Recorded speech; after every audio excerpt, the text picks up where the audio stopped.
தமிழகத்திலே நடிகர் விஜய் அரசியல் வரலாறு, அரசியல் சாதனை புரிவாரா என்ற கேள்விகள் தொடங்கி இருக்கின்றன. இப்போது வரும் கூட்டணி முன்னணி நிலவரப்படி தமிழக வெற்றிக் கழகம் 85 தொகுதிகளிலே முன்னிலையில் இருக்கிறது. திராவிட முன்னேற்றக் கழகம் 55 இடங்களிலே முன்னிலையில் இருக்கிறது. அண்ணா திராவிட முன்னேற்றக் கழகம் அதனுடைய கூட்டணி கட்சிகளும் 45 இடங்களிலே முன்னணியில் இருக்கின்றன. அரசியல் அதிர்வுகள் பெரிய அளவிலே நடந்து கொண்டு இருக்கின்றன.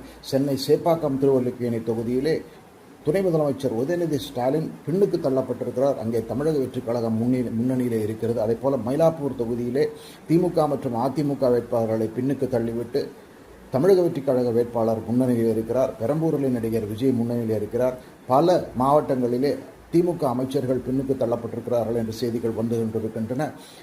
நடிகர் விஜய் அனைவருடைய கருத்து கணிப்புகள் அல்லது பெருவாரியான அரசியல் ஞானிகளுடைய கருத்துக்களை எல்லாம் பொய்யாக்கிவிட்டு முதல்வர் ஆவாரா என்ற ஒரு கேள்வி எழுந்திருக்கிறது. அதற்கான நேரம் வந்துவிட்டது.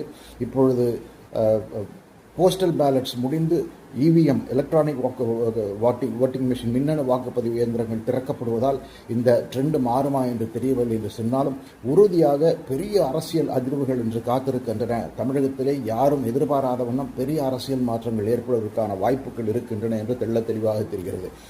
ஒருவேளை நடிகர் விஜய்க்கு மேஜிக் நம்பரான 117 தொகுதிகளை கிடைக்கவில்லை என்று சொன்னால் அவர் முதல்வராவதற்கு எந்த முன்னணி ஆதரவு கொடுக்கும் என்ற அளவுக்கு பேச்சுக்கள் தொடர்ந்திருக்கின்றன. இப்போது வந்திருக்கும் செய்தி 85 தொகுதிகளிலே நடிகர் விஜயுடைய கட்சி முன்னணி, 70 இடங்களிலே திராவிட முன்னேற்ற கழகம் முன்னணி, 45 இடங்களிலே அண்ணா திராவிட முன்னேற்ற கழகம் முன்னணி. இதுதான் இப்போது நிலவரமாக இருக்கிறது.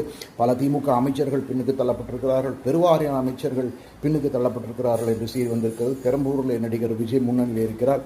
உதயநிதி ஸ்டாலின் சேப்பாக்கம் திருவல்லிக்கேணி தொகுதியிலே பின்னணியில் இருக்கிறார். இன்னும் ஒரு சில தகவல்கள் கொளத்தூர் தொகுதியிலே கூட கடுமையான போட்டி நிலவுகிறது என்றும் முதலமைச்சர் மு.க. ஸ்டாலின் வென்றால் கூட சொற்ப வாக்குகள் வித்தியாசத்தான் வெல்லக்கூடும் என்றும் தகவல்கள் தெரிவிக்கின்றன. பலமுறை நாம் சொல்லியிருக்கிறோம், நடிகர் விஜய் ஒன்று பெரிய சாதனை படைப்பார், இல்லை புஷ் என்று போவார் என்று. நாம் இரண்டாவதாக சொன்னது பொய்த்துவிடும் ஒரு கட்டம் வந்துவிட்டது என்பதில் எந்த சந்தேகமே கிடையாது. நடிகர் விஜய் தமிழக அரசியல் வரலாற்றிலே இதற்கு முன் யாரும் செய்யாத ஒரு சாதனையை செய்கிறார் என்பது எந்த சந்தேகமும் கிடையாது. இன்று காலை நாம் வெளியிட்டிருந்த ஒரு ஷார்ட்ஸிலே அவர் எம்ஜிஆராக மாற முடியுமோ என்று கேட்டிருந்தோம். அந்த எம்ஜிஆராக அவர் மாறுவதற்கு அல்லது அந்த அரசியல் அந்தஸ்தை பெறுவதற்கான இடத்தை நெருங்கி வருகிறார் என்று சொன்னால் அது மிகையாகாது. இப்போது கிடைத்துள்ள தகவல்கள் 85 தொகுதிகளை தமிழக வெற்றிக் கழகம், 70 தொகுதிகளை திராவிட முன்னேற்ற கழகம், 45 தொகுதிகளை அண்ணா திராவிட முன்னேற்ற கழகம். பல அமைச்சர்கள் பின்னணி, பல முக்கியஸ்தர்கள் பின்னணி. இன்னொரு சுவாரஸ்யமான பேச்சு நடந்து வருகிறது. நடிகர் விஜய் கட்சி பெரிய அளவிலே தனிப்பட்ட மெஜாரிட்டி பெற்றுவிட்டால் அப்பொழுது திமுக மற்றும் அதிமுகவினர் அந்த கட்சிகளை நோக்கி படையெடுப்பாரா என்ற கேள்வியும் எழுகிறது. பரபரப்பான அரசியல் காட்சிகள் காத்திருக்கின்றன. பொறுத்திருந்து பார்ப்போம்.